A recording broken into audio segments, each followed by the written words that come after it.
Hello, my love. It's January 14th, 2025. We're nearing the end of the main quest. Not quite done with the entire story of Jojo Kwan, but so far so good.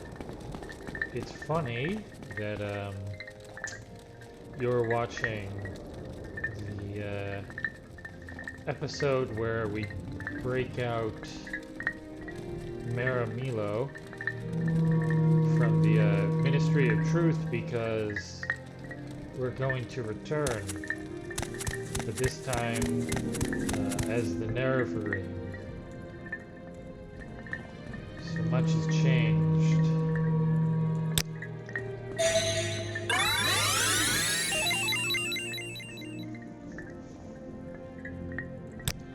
Let's call ourselves.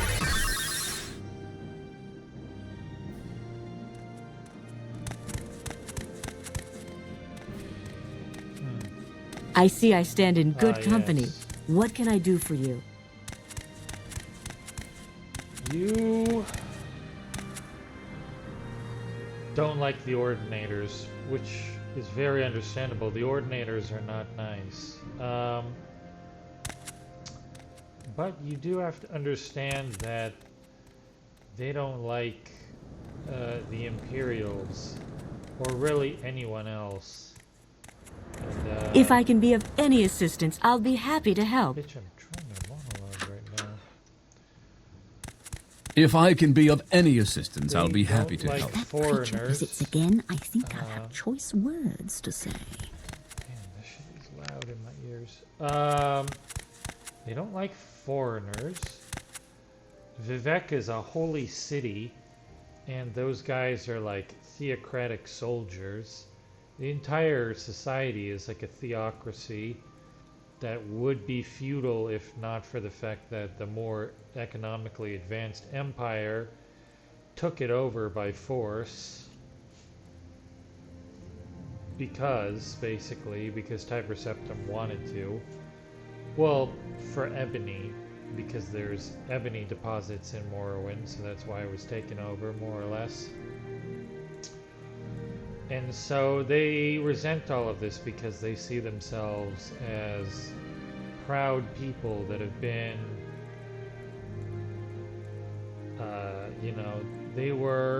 it's like how the Chinese, when the Chinese were like colonized by the British, which is, oh, Chinese didn't have slaves. Well, they did have an aristocracy with peasants and serfs, so it's not too far off. With pleasure. Please, go ahead. Really? I'm all ears. Let's look at Shen Yun, and you can see how people feel.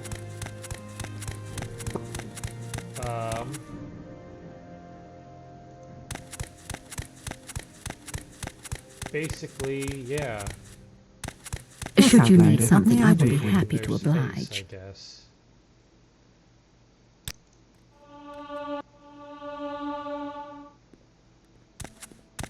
Just zipping around as usual. You don't know what I'm doing. I mean, here is this whole city. Is that? No, that is in Dothran. You can't quite see Old Evanhart. Old Evanhart is over yonder.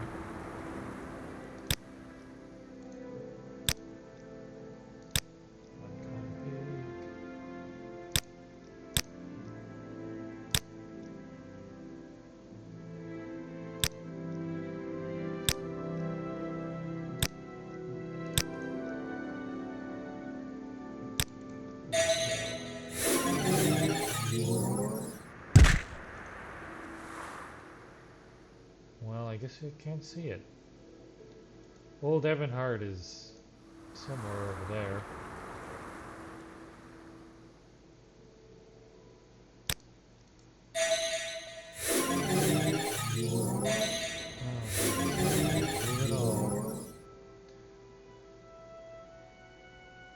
And this is like their holy city, and here are all these foreigners. What was that sound? You have my attention. Yeah, they don't like us. No, they're assholes and I don't care. But it makes sense. They especially don't like me because I'm... what now, I guess? If they are just... I'm a pretty high-ranking member of a faction that they see as, antithetical to them.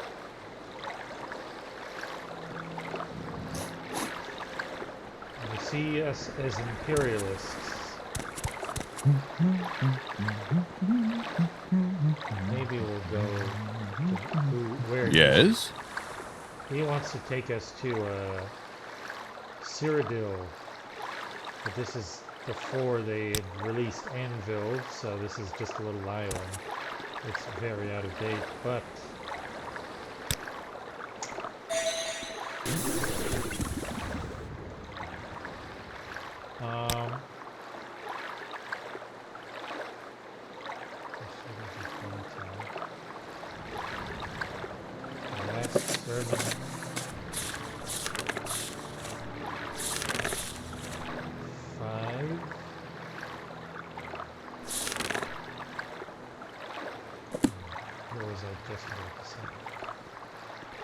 yeah, they don't like us. What brings you here?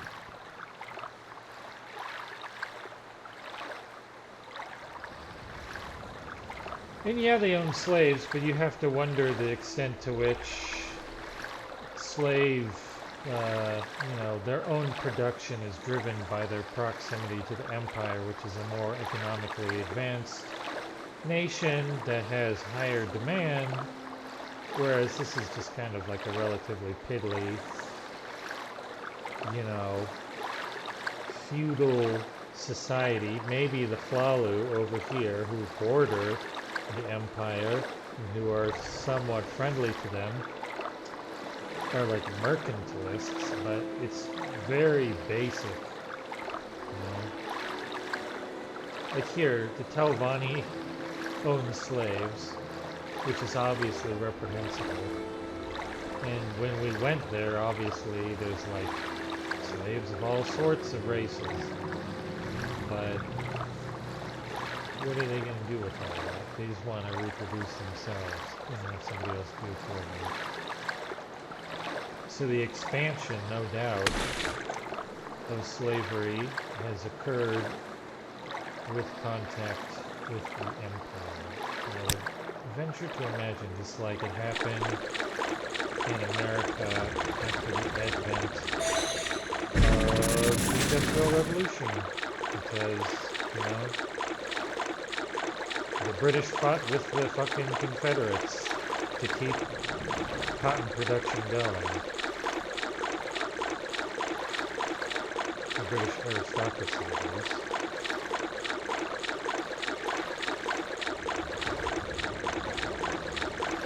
They're still dicks, though. Fuck them. All that is to say, I understand why they're assholes, but still, fuck them. There's a statue of Vivec.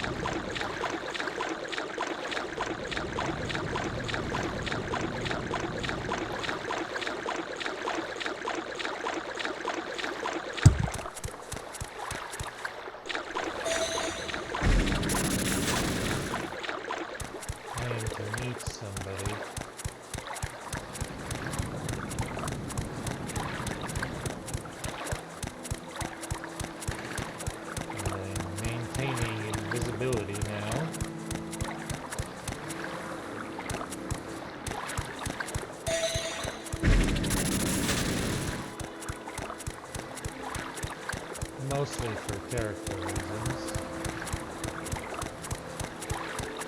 I stayed way clear of these people, but they will become aggressive if you,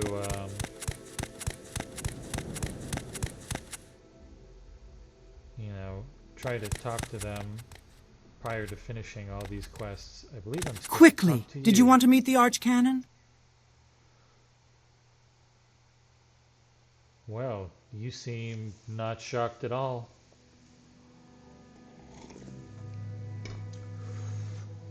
Yes, I'm here to talk to Tholer Serioni. The Archcanon is in his private quarters, and he very much wishes to speak with you. But I am to warn you. Avoid confrontations with the Ordinators at all costs. The Archcanon has spoken with the High Fane Ordinators, but if you are a wanted criminal, they may try to arrest you. If the blood of faithful servants of the temple is spilled, it will make a reconciliation all that much more difficult. Okay, where is private quarters? The Archcanon is waiting alone to speak with you in his private quarters. His private quarters are in the southern half of the East Chapel of the High Fane. But there are Ordinators at the entrances to both the East and West Chapels. I know, they're literally right there within sight. Probably nothing.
Maybe.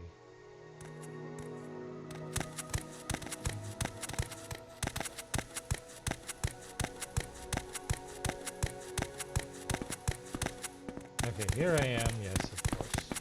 Let's drop the farce. Where's Serion? Nerevarine, Tui, lies and superstition. Why do you defy temple teachings? And worse yet, now we learn you are an agent of the Emperor and an outlaw. I warn you, just because I... Okay. Pitui. Oh my god. Like, why are you even here? This is so inappropriate. Okay. Wooden door. Ugh. What the fuck? Where the fuck is the damn door? Just out of curiosity, are you gonna kill me? You're not.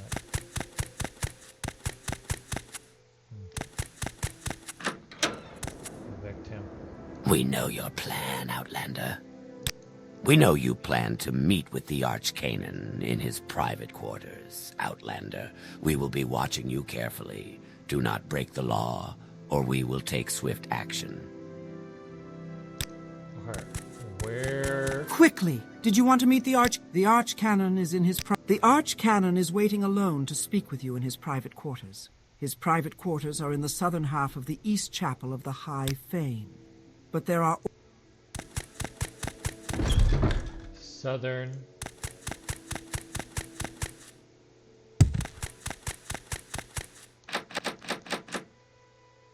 Bro.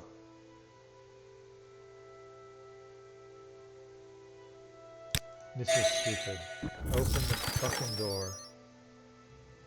Oh, you sons of bitches. You have seen. You cannot escape.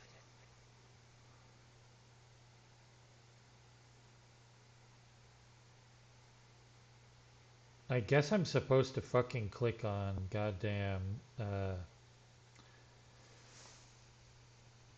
avoid confrontation or some shit like that. But yeah. Say what you want or go away.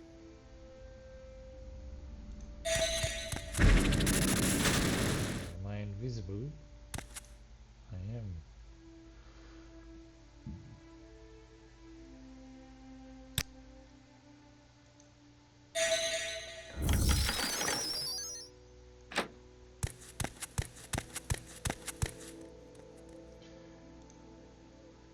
Hello. Do you want something? Thank you for coming. You know the Temple's doctrine on the Nerevarine. Perhaps it is time to change that doctrine. We're here to discuss the Temple's doctrine on the Nerevarine. Okay. The Temple must protect the people from false doctrines, and your association with Imperial intelligence makes your motivations and integrity suspect. But you have been chosen, Hortator and Nerevarine, by the Dunmer people, and we have reached a crisis with Dagoth-Ur.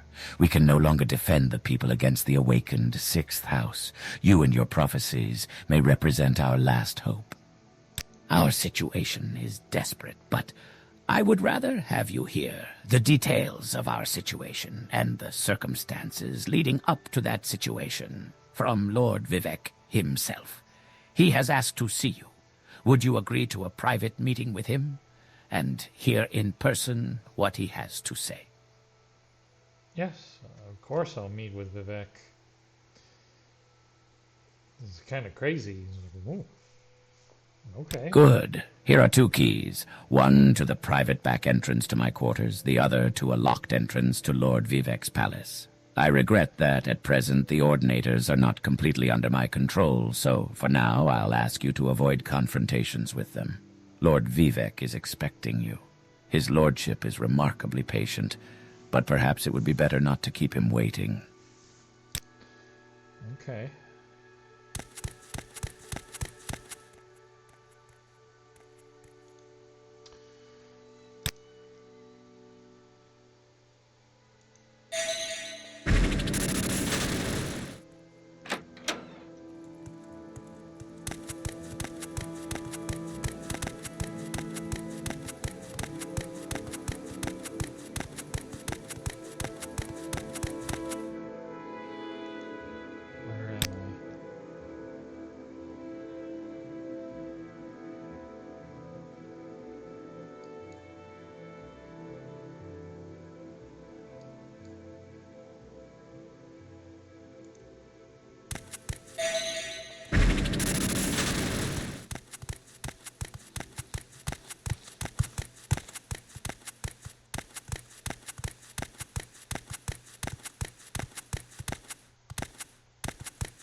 Very impractical.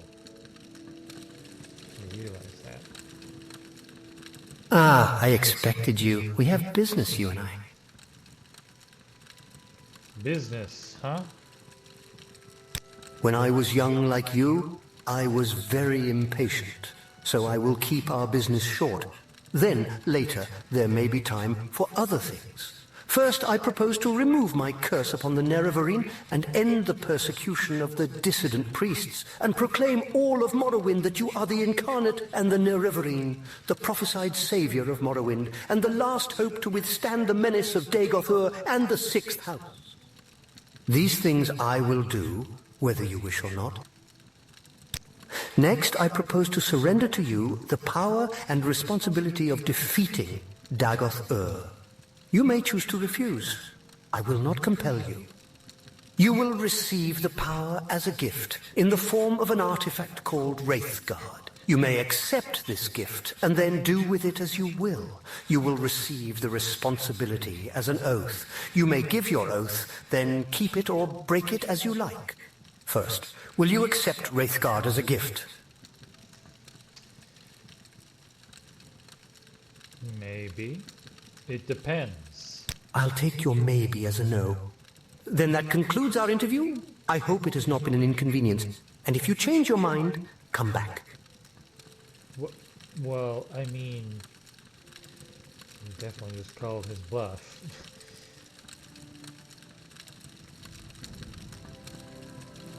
Let's try again, shall we? I propose to give you an artifact called Wraithguard. You may accept the gift, then do with it as you will. I propose that you accept the responsibility of defeating Dagoth-Ur and swearing an oath to that effect. You may give your oath, then keep it or break it as you like. First, will you accept Wraithguard as a gift? Yes, I accept Wraithguard. Good, sensible of you. And now will you give your oath before all gods and men, before all spirits visible and invisible, before my honor and your honor, to dedicate yourself and Wraithguard to the defeat and destruction of Dagoth-Ur and the preservation of Morrowind and its people? Yes, I so swear. Not very sensible, but very good.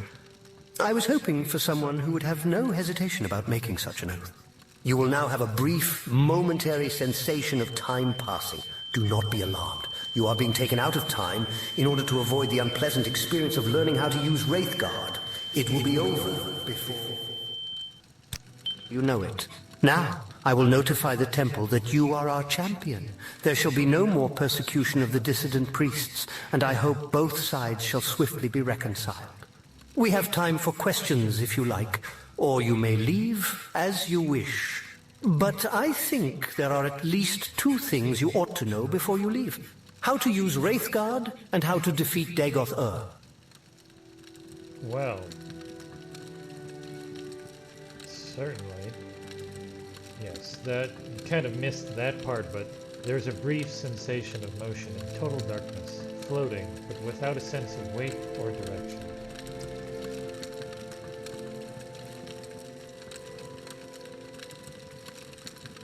Well then, how shall I defeat Dagoth-Ur, according to you? To defeat Dagoth-Ur, go to Red Mountain to recover the artifact Hammer Sunder from Gate Citadel Veminal. Then recover the artifact blade Keening from Gate Citadel Odrozal. Then proceed with Wraithguard, Sunder, and Keening to the Citadel of Dagoth-Ur. Within the Citadel, find the Heart of Lorikhan. Use the three artifacts to sever Dagoth-Ur's connection to the Heart, and he will be destroyed, and the Blight ended on Morrowind. To destroy Dagoth-Ur, you must sever his connection with the Heart of Lorikhan. To do this, strike the heart with the artifact Hammer Sunder once, then strike the heart more than once with the artifact blade Keening. You must wear Wraithguard, because you cannot handle either Sunder or Keening unless you are wearing Wraithguard. That is the short, simple explanation. Here is the long, detailed explanation written down for your convenience. Read it, study it. Commit it to memory.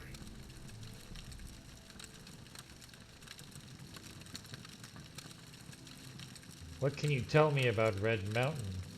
In my library, I have made available two conflicting accounts of the events of Red Mountain. My own true account, and another false account common among the Ashlanders and preserved in the Apocrypha. I don't care whether you believe my account or not. I leave it up to you to judge which is true. Huh.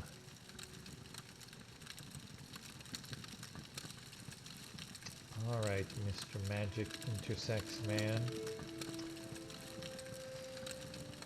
Huh. Well, this is all very sudden.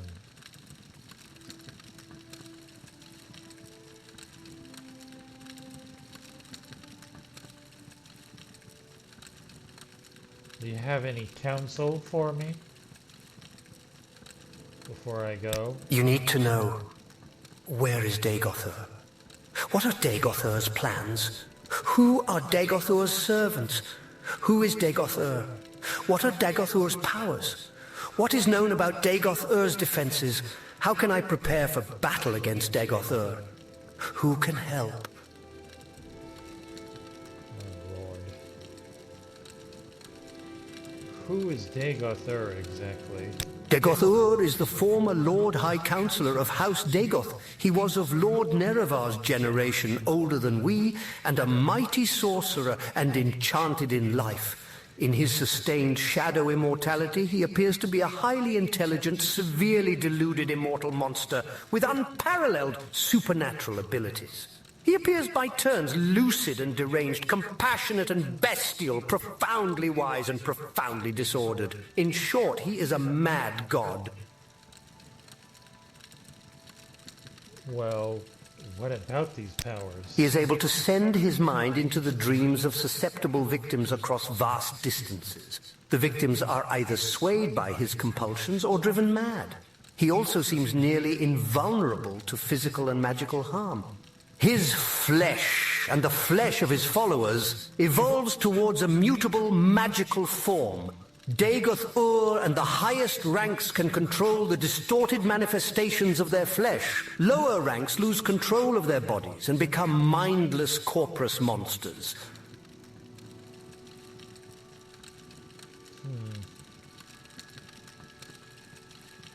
What do you know of his defenses? Confer with the Ordinators and Buoyant Armigers, garrisoning Ghostgate, for the latest information about the defenses of the citadels of Dagoth-Ur and his heart-white kin. Okay. Who else could help then? Ordinators and Buoyant Armigers stationed at Ghostgate have the most practical knowledge of the nightmare world inside the Ghost Fence. Seek them in my name for counsel and aid.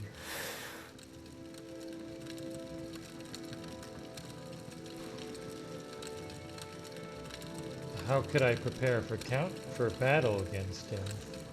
This mad god, as you put it. Prepare for war. Beyond the Ghost Fence there are no safe places, no allies. Stockpile resources. Plan for retreat and replenishment. Quest for artifacts of power.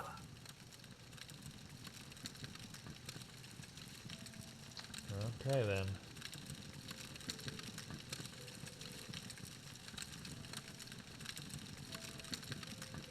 Well, in the Citadel, there has to be these heart-white kin. What can you tell me of Dagoth-Ur's servants? Chief among his servants are his 7 brothers, the Ash Vampires, powerful heart-whites and cunning sorcerers of old.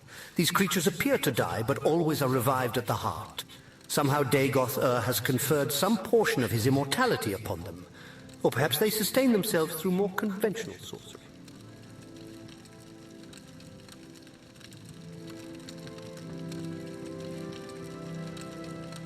What does Dagoth-Ur want, ultimately? Just to drive out foreigners? Is that it? Something so mundane? Something you can't do? We know nothing for sure, but we have learned much from interrogating 6th House cultists and victims of dream compulsions, and from our study of Dagoth-Ur's actions. The Temple Scholars and Inquisitors have prepared a document, Dagoth-Ur's Plans, that summarizes what we know or suspect. Take this copy. It's also available in my library. Actually, I believe we've finished our business. I will notify the temple that you are our champion. There shall be no more persecution of the dissident priests, and I hope both sides shall swiftly be reconciled. Now, you are my guest, I am your host, and we have time for explanations or counsel, or questions, or bitter recriminations, if you like. Or you may leave if you wish, as you wish. But I think, before you leave, you should hear how to defeat Dagoth-Ur, and how you must use the artifact Wraithguard. Well, awkward. A bit of a flaw of the hypertext thing is I don't know what is the proper next question, so I've kind of gone out of sequence. Which is a little, you know, immersion breaking. Well, let's see what explanations are. You want to know, why did I wage war on the Nerevarine? Why did I try to suppress the Apocrypha? Why did I persecute the dissident priests? Why is Dagoth-Ur winning this war? How does the Tribunal fight Dagoth-Ur? What are Wraithguard's powers? Sure. Let's start off with why did you wage war on the Nerevarine? Why did I try to kill you? Because you threatened the faith of my followers, and I needed their faith to hold back the darkness, and I thought you were my enemy. A pawn of the subtle Daedra Lord Azura, or a pawn of Emperor Uriel Septim, or a simple fraud. Perhaps a hero, but not much of one if my faithful could destroy you. Now circumstances are altered. I need you, and you need me.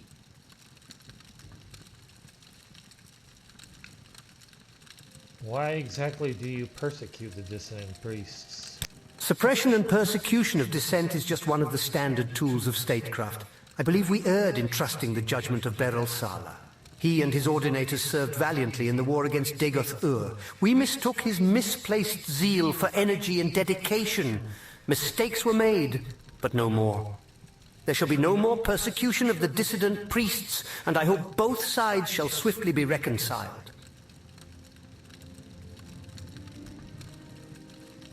How is it that Dagoth-Ur is winning? Dagoth-Ur is winning because he is close to the source of power, Lorikhan's heart, and because he retains the passion of madness while we have settled into the lonely and unrewarding posture of dogged dutifulness and perseverance. And finally, perhaps because he's stronger and smarter than we are, and his followers are more fervent and fanatical. I believe we were careless and complacent and outwitted, and in the matter of denying the Nerevarine, we were foolish.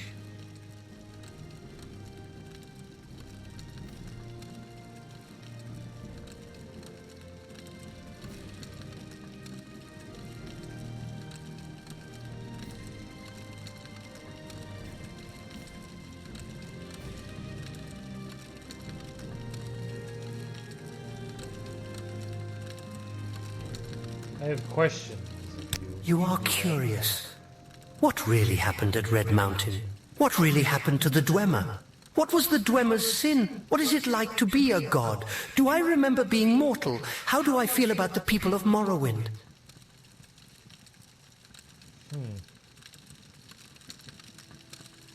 Sure, all of those in order. In my library, I have made available 2 conflicting accounts of the events of Red Mountain. My own true account. I have no idea what happened to the Dwemer. I have no sense of them in the timeless divine world outside of mortal time. And in fact, if I did believe they existed, I would be in no hurry to make contact with them. They may with some justice hold the Dunmer race responsible for their fate. My intuition is that they are gone forever, and that is perfectly fine with me. You claim they sin? How so? The sin of the Dwemer was the creation of a new god from the substance of a dead god, Lorikhan. That is also the sin for which we would destroy Dagoth-Ur. I hesitate to call it sin.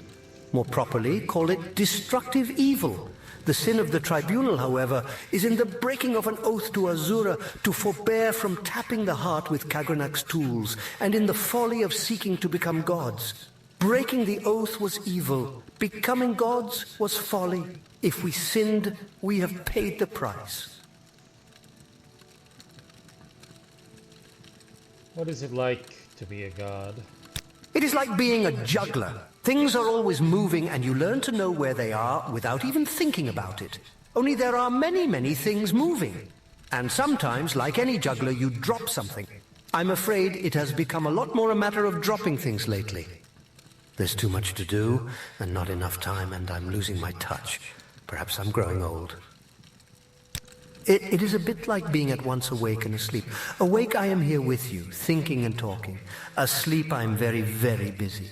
Perhaps for other gods, the completely immortal ones, it is only like that being asleep, out of time. Me, I exist at once inside of time and outside of it. It's nice never being dead, too.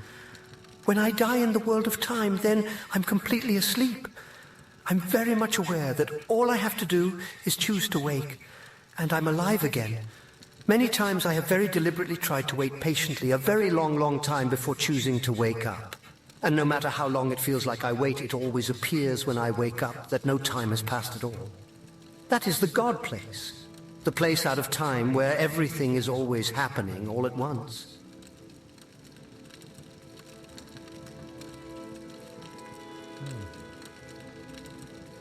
Can you still remember being mortal? I remember. I do not feel it. I can, if I choose, remember the feeling, but I do not choose. It is very, very sad being mortal. There is happiness, yes, but mostly sadness. As I have said, count only the happy hours. For mortals, they are all too few. But for gods, for me, there is no more feeling, only knowing. Not quite no more feeling. I still want to win. I want to defeat Dagothur. Perhaps I have lost the feeling for the people, for their suffering. I don't want that feeling. It is no use to me. That is no longer what matters to me. I only want not to lose. To lose would be very, very bitter. Psychoanalyzing fucking Vivec here. Well, how do you feel about the people of Morrowind then? I love the people of Morrowind. I became a god to make their lives more comfortable and secure. I am most close to my faithful followers. I am literally in their hearts and minds. I feel the most sympathy with House Redoran. They are Dunmer, driven by creeds and deeds like I am. House Indoril is closer to the compassion and sympathy of Almalexia, a comfortable and secure serenity. House Telvanni matches the disposition of my brother Sotha Sil, iconoclastic, profane, unconventional. House Hlaalu represents the future of the Dunmer, integrated into the sophisticated mainstream of the traditionless, raceless, godless culture of the Empire. House Dreis represents the past of pre-Tribunal Great House culture, a persistent tradition of Daedra and ancestor-worshipping civilized Dunmer clans. And I even love the Ashlanders for their preservation of the most ancient barbarian tribal traditions of the Dunmer, who first settled Morrowind.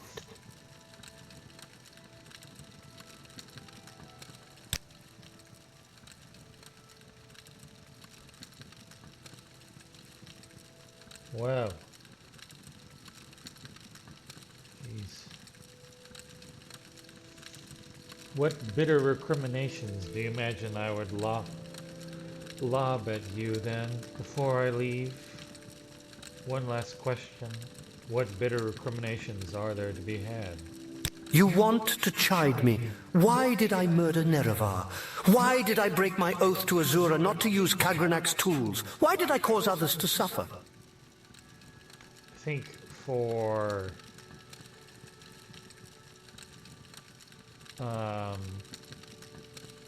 George Quan, definitely, why would you break your oath to Azura?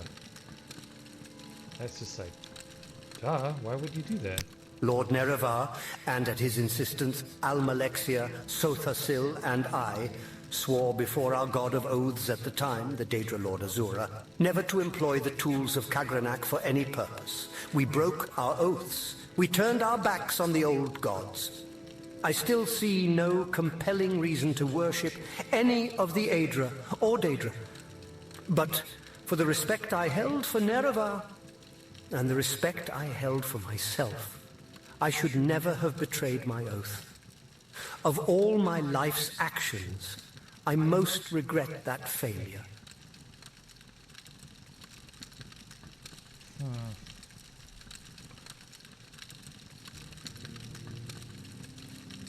Well, you claim that you didn't murder Nerevar, but something happened.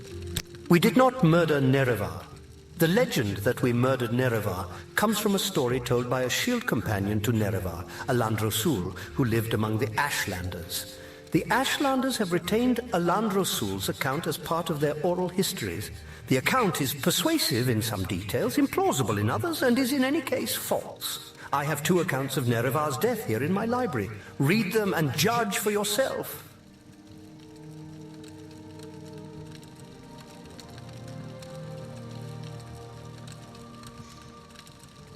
How have you caused others to suffer, specifically? I can imagine many ways. being a Khajiit myself. Why did I cause others to suffer? I respect that question, and you for it. The most I can say is, I did the best I could as I saw things. Can you, mortal, presume to judge the actions and motives of a god? But because I need you, and you need me, I will make an accounting for my sins to you, but not now. Destroy Dagoth, and then we will discuss my sins. Then perhaps you will have earned the right to judge me.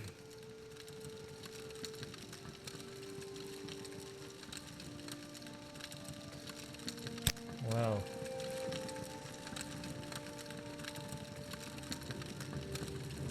It's getting dangerously close here.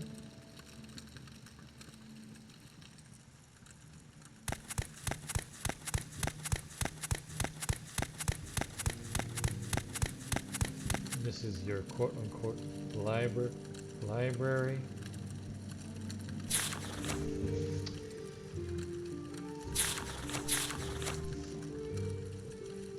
The following is a transcript of the words of Lord Vivec, addressed to a dissident priest Maloromain, who confronted Vivec with Ashlander traditions surrounding the Battle of Red Mountain, and with prophecies of the Nerevarine, and to unnamed magistrates of the Inquisition who joined Vivec in interrogating the dissident priest. Oh, Jesus.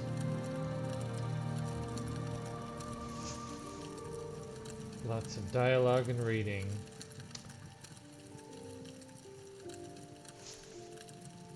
Who can clearly recall the events of the distant past? But you have asked me to tell you, in my own words, the events surrounding the Battle of Red Mountain, the birth of the Tribunal, and the prophecies of a Nerevar reborn. Here is what I can tell you. When the Chimera first abandoned the herds and tents of their nomadic ancestors and built the first great houses, we loved the Daedra and worshipped them as gods. But our brethren, the Dwemer, scorned the Daedra and mocked our foolish rituals, and preferred instead their gods of reason and logic. So the Chimera and Dwemer were always at bitter war, until the Nords came and invaded Resdayn. Only then did the Chimera and Dwemer put away their strife and join together to cast out the invaders. Once the Nords were driven out, General Nerevar of the Chimera and General Dumac of the Dwemer, who had come to love and respect one another, resolved to make peace between their peoples. In that time, I was but a junior counselor to Nerevar, and Nerevar's queen, Almalexia, and his other favorite counselor, Sothasil, always doubted that such a peace might long survive, given the bitter disputes between the Chimera and Dwemer. But by negotiation and compromise, Nerevar and Dumac somehow managed to preserve the fragile peace. But when Dagoth, Lord of House Dagoth, entrusted as a friend by both Nerevar. Okay. Lord of House Dagoth, entrusted as a friend by both Nerevar and the Dwemer, brought us proof that the high engineer Kagranak of the Dwemer had discovered the heart of Lorcan, and that he had learned how to tap its powers and was building a new god, a mockery of Chimera faith and a fearsome weapon.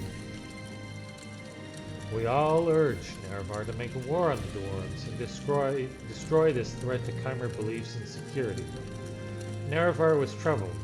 He went to Dumac and asked if what Dagoth said was true, but Kagranak took great offense, and asked whom Nerevar thought he was, that he might presume to judge the affairs of the Dwemer.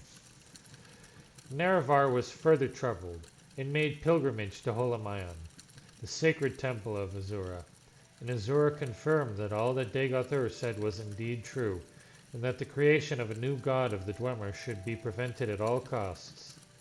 And when Nerevar came back and told us what the goddess had said, we felt our judgments confirmed, and again counseled him to war, chiding Nerevar in his naive trust and friendship, and reminding Nerevar of his duty to protect the faith and security of the Chimera against the impiety and dangerous ambitions of the Dwemer.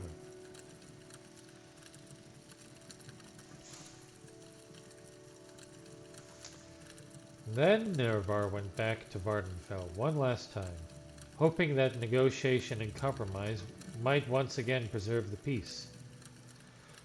But this time, the friends Nerevar and Dumac quarreled bitterly, and as a result, the Khmer and Dwemer went to war. The Dwemer were well defended by their fortress at Red Mountain, but Nerevar's cunning drew most of Dumac's armies out into the field and pinned them there, while Nerevar, Dagothur, and a small group of companions could make their way into the Heart Chamber by secret means. There, Nerevar, the Khmer king, met Dumac the Dwarf king, and they both collapsed from grievous wounds and draining magics. With Dumac fallen and threatened by Dagothur and others, Kagranak turned his tools upon the heart, and Nerevar said he saw Kagranak and all his Dwemer companions at once disappear from the world. In that instant, the Dwemer everywhere disappeared without a trace. But Kagranak's tools remained, and Dagothur seized them, and he carried them to Nerevar, saying, "That fool Kagranak has destroyed his own people with these things. We should destroy them right away, lest they fall into the wrong hands." But Nerevar was resolved to confer with his queen and generals, who had foreseen that this war would come, and whose counsel he would not ignore again. "I will ask the Tribunal what we should do with them, for they have had the wisdom in the past that I had not. Stay here, loyal Dagothur, until I return." So Nerevar told Dagoth to protect the tools in the Heart Chamber until he returned. Then Nerevar returned to us, where he waited on the slopes of Red Mountain. He told us all that had transpired under Red Mountain. That Nerevar had said was that the Dwemer had used special tools to turn their people into immortals, and that the heart of Lorcan held wondrous powers. Only later did we hear from the other present that Dagothur had thought the Dwemer destroyed, not made immortal, and no one knows for sure what really happened there.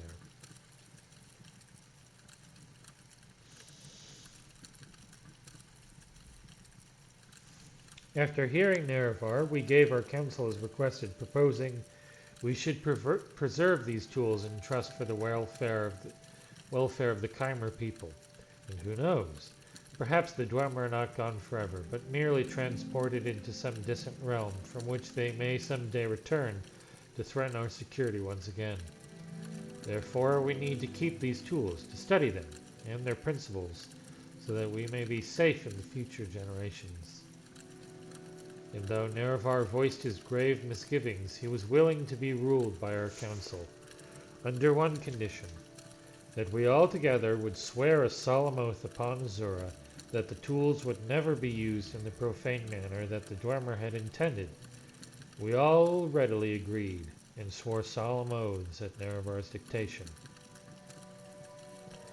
So then, we went with Nerevar back into Red Mountain, and met with Dagothur. Dagothur refused to deliver the tools to us, saying that they were dangerous, and we could not touch them. Dagoth seemed to be irrational, insisting that he could only be trusted, that he alone could be trusted with the tools, and then we guessed he had somehow been affected by his handling of the tools. But now I feel sure that he had privately learned the powers of the tools, and had in some confused way decided he must have them for himself.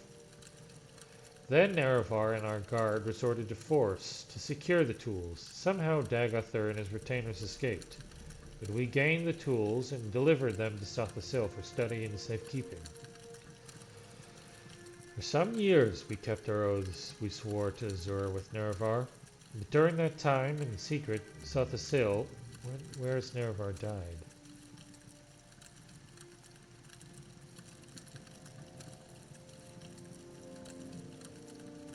Just oddly left out that Nerevar has died, but we're not going to talk about it.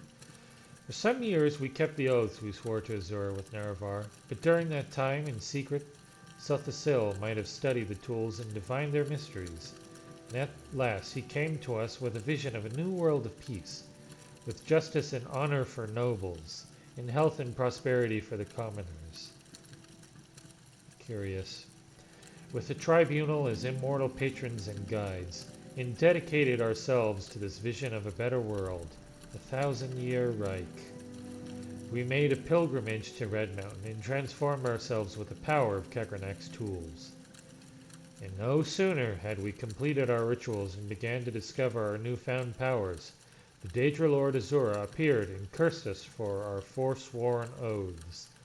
By her powers of prophecy, she assured us that her champion, Nerevar, true to his oath, would return to punish us for our perfidy and to make sure such profane knowledge might never again be used to mock and defy the wills of the gods.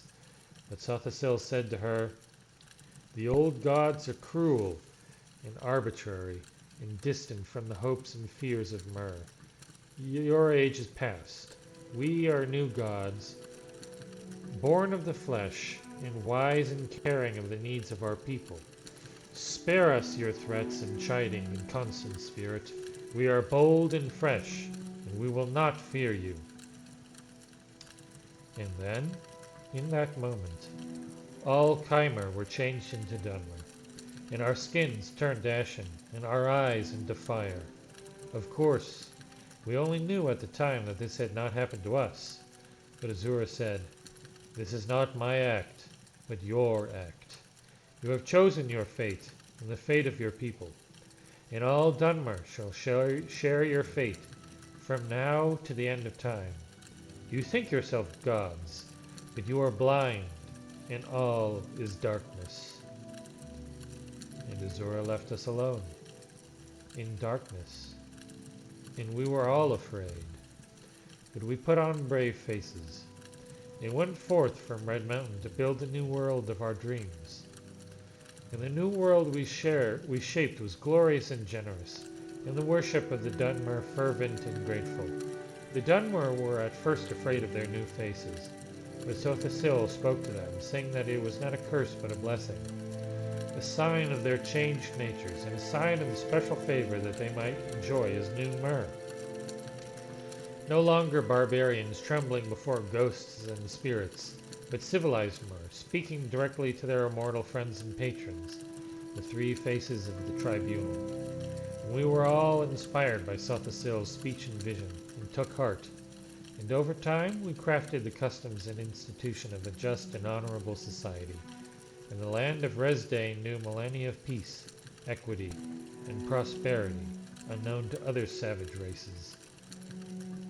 But beneath Red Mountain, Dagothur had survived, and even as the light of our bold new world shined, and even more brightly, ever more brightly, beneath Red Mountain, the darkness gathered, a darkness that was close kin to the bright light that Sothasil coaxed from the heart of Lorcan with the tools of Kekrenak. As the darkness grew, we fought it, and crafted walls to confine it, but we could never destroy it. And for the source of the darkness was the same source as the source of our own divine inspiration. And in these latter days of Morrowind, reduced to a subjugated province of the Western Empire, as the glory of the temple fades and the dark tides rises from the Red Mountain, we are reminded of Zura and her promised champion's return.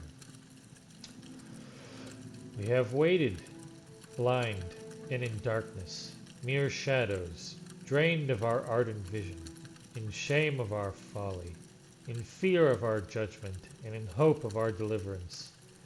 We do not know if the Outlander claiming to fulfill the prophecies of the Nerefarine is our old companion Nerevar Reborn, or a pawn of the Emperor, or a cat's paw of Azura, or some... well... ha ha ha. Or some simple twist of fate, but we insist you adhere to temple doctrine and conform to the strictures dividing the hieroglypha from the apocrypha, and that you do not speak which must not be spoken openly. Act as a dutiful priest should, in accordance with your vows of obedience to the canons and archcanons, and all will be forgiven. Defy me, and you will know what it is to stand against a god.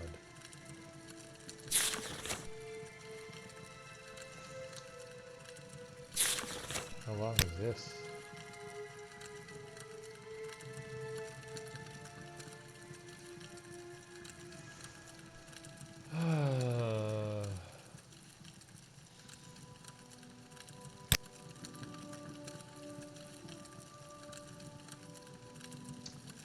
We can't let him have that. Instead, the Nerevar will strike the heart with keening for a second time, causing its tones to diverge into unstable pet.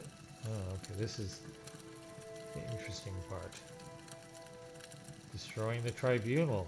The plan is to permanently disrupt Kagranak's enchantments upon the heart, severing the connections with Dagothar and ourselves, and rendering us all once again mortal. Mortal Dagothar may then be destroyed by mundane means. The loss of godhood and the possible death of the Tribunal are judged as a necessary risk and sacrifice. The normal procedure for establishing connection with the heart is a three-step process. The wearer of Wraithguard strikes the heart with the hammer sunder, causing the heart to produce a pure tone. Then the wearer of Wraithguard strikes the heart with the blade keening, shattering the pure tone into a prism of tone shades. These tone shades are then imprinted upon the substance of the wearer of Wraithguard, giving him an immortal and divine nature. The Nerevarine will not be taught the secret rituals required to perform the third step. Instead, the Nerevarine will strike the heart with keening for a second time, causing its tones to diverge into unstable patterns of interference. Further repeated strikes with keening will further disrupt the tones.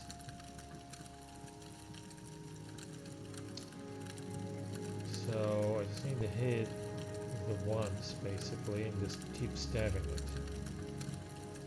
With the ultimate result of shattering and dispelling Kagranak's original enchantments, binding the heart, thereby severing the heart's link with Dagothar and with any surviving heart wights, and with the Tribunal.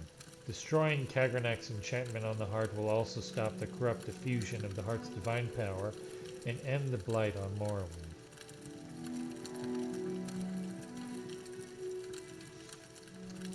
Dagothar and Sothasil alone know this secret. Dagothar may, in extremity, propose to teach the Nerevarine to use Kagranak's tools. Not interested. Element of surprise. Yes, of course. Can't compel you. From interrogation of captured sleepers and other Sixth House cultists, from study of manuscripts written by cultists and victims of dream-induced mania, from interviews with Lord Vivec concerning historical campaigns against Red Mountain, and from broad conjectures and inferences made upon these materials, this is our best estimate of Dagothar's motivations and objectives in the most recent phase of his war upon Morrowind.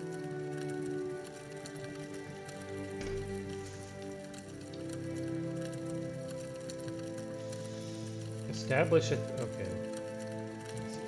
a theocracy in Morrowind based on the worship of the newborn god Akulakan, the second Numidium, to be created by Dagothar from the heart of Lorkhan, and a body constructed according to the principles and rituals pioneered by the Dwemer Kagrannak. Establish the ancient heirs of House Dagoth as the god priests of Akulakan. And the Sixth House of Dagothar is the dominant political house in Morrowind. Through charismatic conversion, unite the Dunmer under the guidance of Dagothar to battle against foreign animals who hold Morrowind in subjection. Note: Dagothar has apparently adopted the views and motivations of the Dwemer High Craft Lord Kagrannak. In effect, he recapitulates the ancient blasphemous folly of the Dwemer. 2. Expose the false worship of the Tribunal and destroy the ecclesiastical authority and political power of the temple. How much the dissonant priests or the cult of the Nerevarine may be controlled or influenced by the Sixth Houses in this regard open to speculation. 3. Extirpate all remaining individuals of inferior and mongrel races from Morrowind. 4. Drive the Empire from Morrowind. 5. Recover ancient territory stolen by Skyrim and Argonia. 6. Extend the worship of Akulikon to all nations of Tamriel through subversion and conquest.